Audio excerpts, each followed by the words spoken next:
കരുതലേകിയ കരങ്ങളെ കാണാൻ കുട്ടികൾ ആഭ്യന്തരമന്ത്രിയുടെ വീട്ടിൽ. തിരുവനന്തപുരം. അമ്മയും അച്ഛനും ഒരു നാൾ ജീവിതം അവസാനിപ്പിച്ചപ്പോൾ വിഹാനും ഭാവിക്കും ബദരിയും ജീവിതത്തിൽ ഒറ്റപ്പെട്ടു.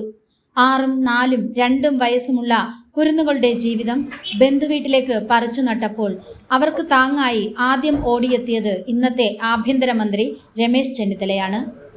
അദ്ദേഹം കൂടി ഇടപെട്ട് അമ്പൂരി കണ്ടംതിട്ടയിൽ കുട്ടികൾക്കായി സ്വന്തമായി വീടൊരുക്കി. സാമൂഹ്യ പ്രവർത്തകനായ ശാലു പേയാടാണ് ഈ വിഷയം അദ്ദേഹത്തിന്റെ ശ്രദ്ധയിൽപ്പെടുത്തിയത്. തങ്ങൾക്ക് രക്ഷകനായ ഇപ്പോൾ മന്ത്രി കൂടിയായ രമേശ് ചെന്നിത്തലയെ കാണണമെന്ന ആഗ്രഹം കുട്ടികളാണ് മുന്നോട്ട് വെച്ചത്. കുട്ടികളെ കാണാനും അവരോടൊപ്പം ഭക്ഷണം കഴിച്ചും അദ്ദേഹം സന്തോഷത്തിൽ പങ്കുചേർന്നു. ഇതോടൊപ്പം അംഗപരിമിതയായ ബ്ലോഗർ സന്ധ്യയും എത്തിയിരുന്നു.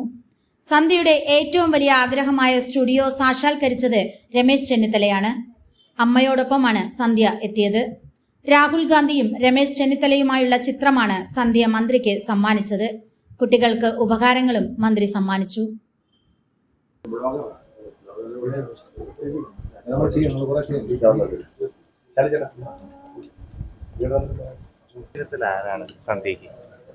സാറ് എന്താ പറയാ, നമ്മൾ TV-യിലൊക്കെ കൂടി കണ്ട ഒരാള് എന്നെ സഹായിക്കുക എന്ന് പറയുമ്പോൾ ഞാൻ ആദ്യം വിശ്വസിച്ചില്ല. എൻ്റെ വീട് പണി നടന്നുകൊണ്ടിരിക്കുമ്പോഴാണ് ശാലിചേട്ടനാണ് എനിക്ക് വീട് പണിയുടെ കാര്യങ്ങളെല്ലാം ചെയ്തു തന്നത്. അപ്പോഴാണ് ഇതുപോലെ പാലുകാച്ചിൻ്റെ സമയത്താണ് ഇങ്ങനെ പറയുന്നത്. സാറിൻ്റെ വൈഫാണ് ഇതുപോലെ സ്റ്റുഡിയോ, എനിക്കൊരു യൂട്യൂബ് ചാനലുണ്ട്. അപ്പം അത് എൻ്റെ സാഹചര്യമൊക്കെ വെച്ചിട്ട് എനിക്ക് അത്ര നല്ലൊരു ബാക്ക്ഗ്രൗണ്ടിലല്ല ഞാൻ ചെയ്തുകൊണ്ടിരുന്നത്. അപ്പം എനിക്ക് അതിനെ പറ്റിയ ഒരു സ്റ്റുഡിയോ സാറ് ചെയ്തെന്ന് പറഞ്ഞപ്പോൾ എനിക്ക് എന്താ പറയുക, ദൈവത്തിന് തുല്യം തന്നെയാണ്. കാരണം അത്രയും ഞാൻ ബുദ്ധിമുട്ടിട്ടുണ്ടായിരുന്നു നല്ല ബാക്ക്ഗ്രൗണ്ടിന് വേണ്ടിയിട്ടൊക്കെ. കാരണം പുറത്തൊക്കെ പോകുമായിരുന്നു അടുത്തൊക്കെ, പക്ഷെ പുറത്ത് പോകുന്ന ഒത്തിരി സേഫ് അല്ല. ഞങ്ങളുടെ അവിടെ ഇച്ചിരി കാടൊക്കെയാണ് കുറച്ച്. സാറ് ദൈവത്തിന് തുല്യം തന്നെയാണ്. അതിലൊരു മാഡത്തിന്റെ ഒരു ഇതുകൂടി ഉള്ളതുകൊണ്ടാണ് ഭയങ്കര സന്തോഷം. പരിമിതി ഉണ്ട്, അത് മറികടന്ന് ഓരോന്ന് ചെയ്യുകയാണ്. അതിന്റെ ഒരു സന്തോഷം പറയാം. ഒത്തിരി സന്തോഷമുണ്ട്. നമ്മളത് എന്താ പറയാ, ഞാനൊരു പ്രചോദനമാകുന്നു കൂടി കേൾക്കുമ്പോൾ ഭയങ്കര സന്തോഷമാണ്. ഇതും അതിന്റെ ഒരു മുന്നോടി തന്നെയാണ്. ശരി, ഇവിടെ എത്തി അദ്ദേഹത്തെ വീട്ടിലെത്തിയപ്പോൾ അദ്ദേഹം ആഭ്യന്തരമന്ത്രിയാണ്. ഇവിടെ എത്തിയപ്പോൾ ഒരു സന്തോഷം എന്താ? സന്തോഷമായി. ആഭ്യന്തരമന്ത്രിയുടെ അടുത്തിരുന്ന് നമുക്ക് ഒരു നേരത്തെ ഫുഡ് കഴിക്കാൻ പറ്റില്ല, അതിന് വലിയ സന്തോഷമായി. എല്ലാരും കാണാൻ പറ്റില്ല, മാഡത്തിനെയും എല്ലാരും കാണാൻ പറ്റി. വലിയ സന്തോഷം.